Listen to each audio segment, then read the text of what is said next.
یەکێک لە بربەستەکانی ڕێڕەوی لافاو لە سنووری قەزای کەلار هەرەسیێنەوە مەترسی لافاوی بەهێزێ لە سنووری قەزای کەلار.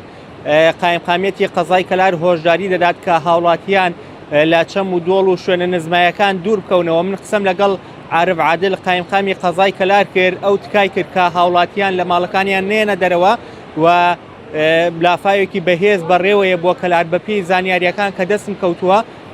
ئەو بربەستەی کە لە گوندی سەیخەلیل هەیە، لە چەمی سەیخەلیل هەیە، بربەستەکە هەرەسی هێناوە و ئێستا لافاوێکی بەهێز بەڕێوەیە بۆ کەلار.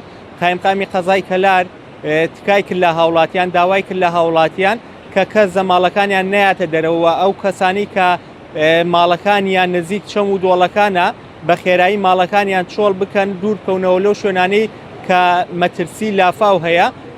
من قسەم لەگەڵ شارزانی کەشناسی کرد، ئەوان باسییان لەوە کرد ئەو شوێنانەی کە چەم و دۆڵن، ئەو پرۆژانەی کە لە شوێنە نزمایەکان دروستکراون، مەترسی زۆریان هەیە کە بەر ئەو لافاوە بکەون.